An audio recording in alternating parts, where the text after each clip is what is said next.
Tell me this month, yeah. You better not be switching in and out on me. Maybe the streaming signal does have something to do with the swine flu, bird flu. Guys, I caught him in a lie. I caught him in a lie. I called him in a lie. I did an investigation technique. I separated the parties and I started talking to different answers. I separated all the parties and then I questioned them individually. Right? This is an investigation technique. I'm trained in investigatory techniques. I'm trained. And I separated the parties and I started asking them questions about why they were handing out papers about the hoof and mouth disease without any gloves on or a mouth on, and the guy told me there was none at the station. So what do you think I did, guys? Hit that like button. Come on, hit the like button. It's right there. It's like it's just looking at you. It's like you're teasing me. I went to the station and I asked them, why are you not giving me? Why are you sending these people out with stacks of paper? Who was in roll call? What lieutenant, what sergeant was in roll call today that said, here, take these stacks of papers that he was dribbling on, drooling on, snot hanging out of his nose, and he just threw them to his co-workers and said, take these and just distribute this swine flu among as many people across the west side as you can. Because that's a story I was told by Urban, that he was given those papers and there was no PPE, there was no gloves, no mask, no nothing. And he was told to take these papers and hand them out to everybody he sees. That's what he told me. He had about 7 workers. They were posted up at Chicago and Hamlin there's a gas station right there. It's heavily populated. I mean, there's people. It's literally like it's like the taste of Chicago. I mean, there's just people there all the time. I think some of the people live in the parking lot. So they were handing them out to everybody, and they didn't have any protective gear on. And I'm in an impoverished neighborhood. Everybody in the parking lot had the gloves on and the masks. The regular citizens had them on. Like there was a guy selling bootleg DVDs, like X-rated DVDs. He had the PP stuff on. You're not even allowed to get it. All of it goes to the first responders. Forget the fact that everybody that's donated to them, but none of them have it on. And they're handing out, they're disseminating information. They're giving this stay home, stay safe, this thing. They're giving this thing out to everybody with nothing on. No, they're breathing on it. And so if they're first responders and none of them have PPE on, and they're talking to other first responders, and those first responders are dealing with people. So, I mean, I'm not a scientist. I'm not an English teacher. I didn't pay attention in British Lit. But if you extrapolated those numbers, it could be in the dozens of people. Literally, it could be dozens of people they came in contact with, I think. Dozens or millions. It's either one. I haven't settled on one or the other yet. But millions, I'll say millions. There's millions, potentially millions of people. And then when I go to the station, what do you think they tried to do to me? What do you think they tried to pull on old Reagan? The tyrant slayer. I'm the wrong one. Don't do it to me. What do you think? What do you think they tried to pull on me? Oh, you gotta move back. You gotta give this lady, first I had to give her space. Well, I know it's 6 feet. I'm 6 feet tall. So if I lay down, like she's 3 body lengths away from me. So she's at least 18 feet away from me. So I'm good. I'm staying. She told me to go outside first. It was a regular officer. I got it all on recording. I didn't trust Sprint this time. I went static. I can't, because that parking lot one was maybe one of the best I ever did, but one of my best, whatever. And they're telling me, you gotta stand back. Well, I'm 18 feet. The thing's 6 feet, so I'm the 3 times. I'm good. I'm not putting my camera on her. I don't want to. But anyways, we're in public. This is a public setting, right? Public. There's no expectation of privacy in public. Then she says, well, she's a victim, and I want to talk to her, so you have to leave. And I said, no, I don't. No, I don't. And that's all I said. I just said, no, I don't. And she didn't like that, so she started putting her bulletproof vest on. I don't know why. I didn't know why she started putting her bulletproof vest on. What that had to do with anything? But she started pulling her bulletproof vest on, and then her partner got up, who was a guy, And he starts yelling at me, and there's two white shirts there the whole time, and they're just pretending like they don't hear anything going on. And I haven't even started yelling case law yet, I don't think. Or not even yelling, talking case law. Because they haven't.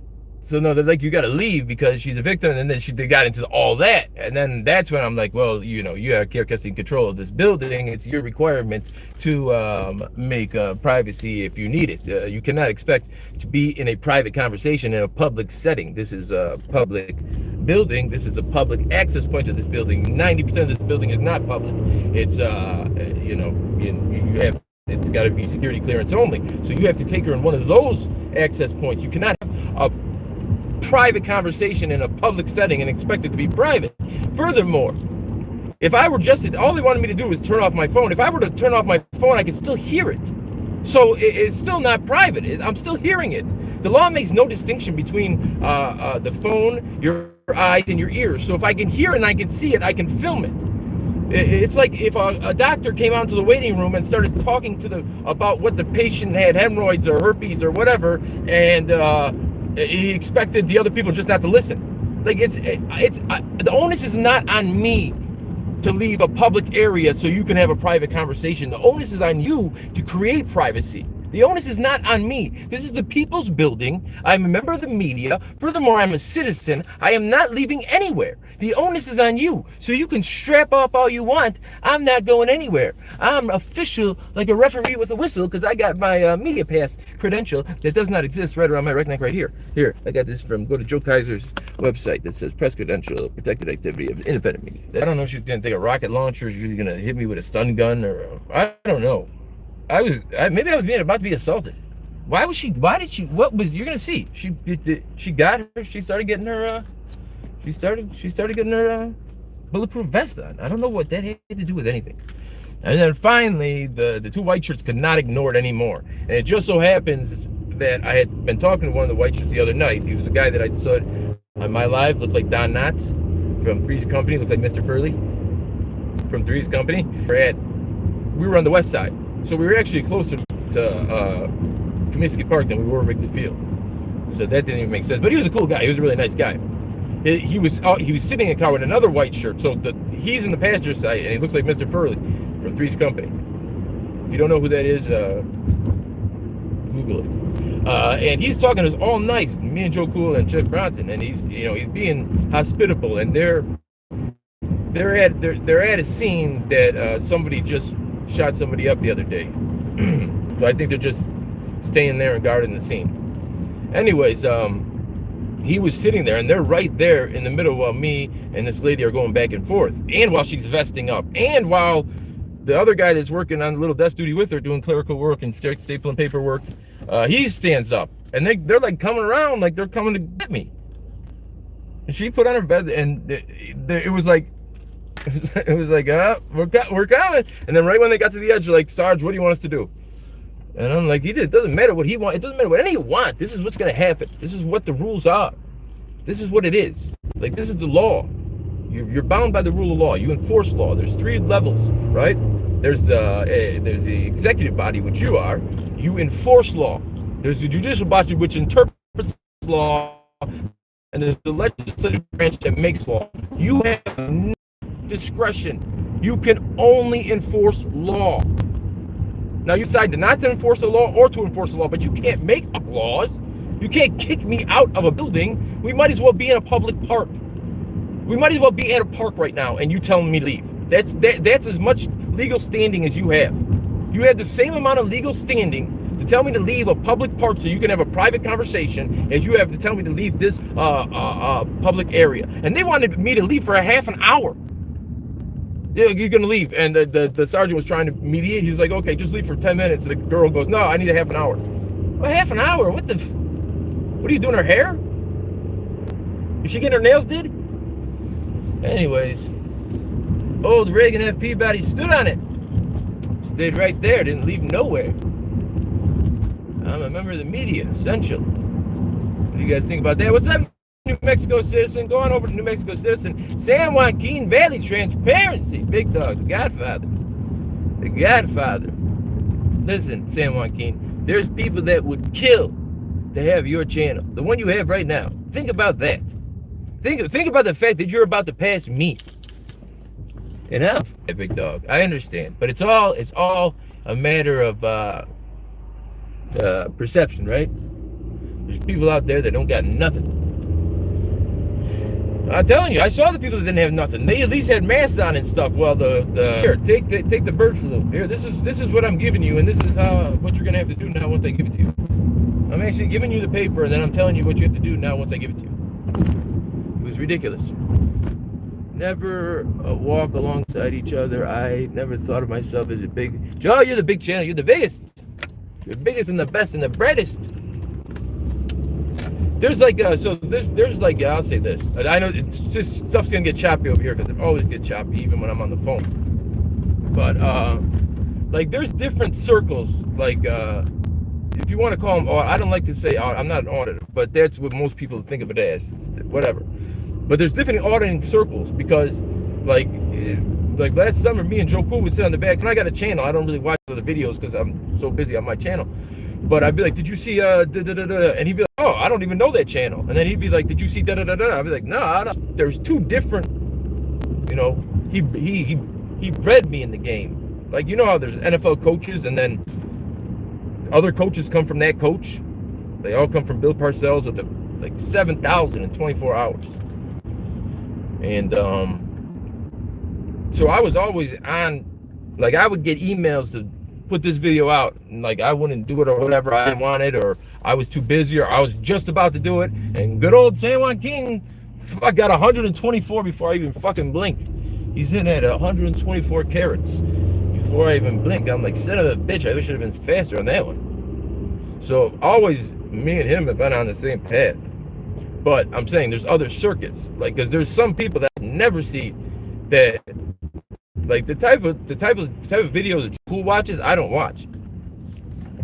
That's a true story. Like, we don't vibe with the same type of auditor. But Joe knows every auditor. Like, Joe is the general. Like, if anytime I've ever had to get in contact with somebody, I call Joe, and he literally knows their number, their neighbor's number, their grandma's bowling partner's, bingo partner's number, you know, everybody's phone number. Joe's house is like Command Central. But yeah, does anybody else think that's weird? That they're going around, okay, let me show you. I'm just pull over a random spot here.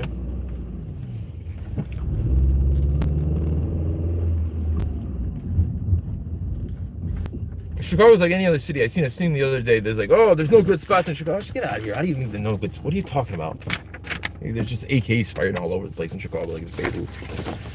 So do you think it makes sense that they're going around handing these out with no gloves on?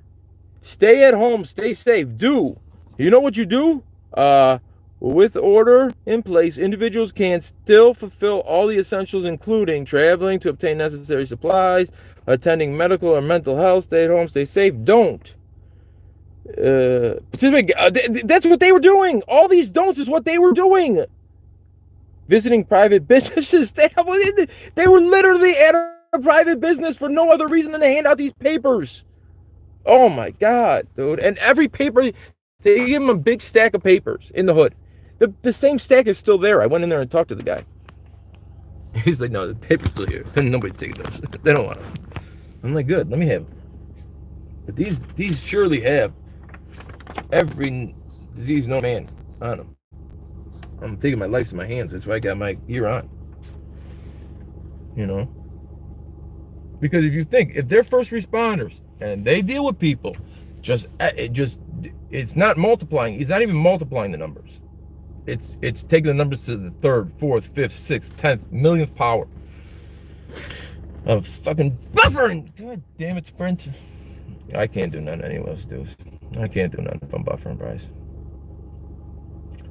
But anyways, wait till you see that video tomorrow and they try and kick me out of a public building to say that I need to give privacy in a public building. I need to give privacy in a public building. I'm gonna keep it moving. I'm gonna put it out tomorrow morning. They're trying to kick me out of a public building, and she vested up. She vested up. She put her bulletproof vest on. She was gonna shoot me to get out of the public building. I was gonna get shot. She put her vest on. That really happened. She vested up. to get me out of the public building. So I don't know what she had. She had a stun grenade or something. I was about to get attacked. Luckily, I made it out with my life. Mr. Furley intervened. Anyways, guys, that's what's going on in Chicago. They're actually handing out the swine flu to people. And there's a brand new superintendent. So this has to be like, I don't know, the superintendent's idea, the new superintendent's idea. Like, it had to be. Because, well, you'll see. Because a lot of the stuff that they said, when you watch that video, they said a lot of things to me. And then when I went to when I did my investigatory techniques, and I separated the parties and I asked them the same questions, I got different answers. That means somebody's lying. That's what that means. You know, I can't take you through all the steps of being an investigator. It's a long process. You guys got to go to school yourselves and learn, but I'll teach you a little something. You separate the parties and you ask them the same questions and you see if they come up with different answers. And if they come up with different answers, then you know that somebody is lying. Anyways, guys, disorderly product news in Corona Field, Chicago. They're actually giving it to us. I'm starting to believe in. I didn't believe in any of the myths or like tricky stuff before, the Alex Jones stuff. But I'm starting to drink the Kool-Aid. I'm starting to take the peyote, the high impact blogs peyote. I'm starting to believe it. Anyway, guys, disorderly product news over now. Good night.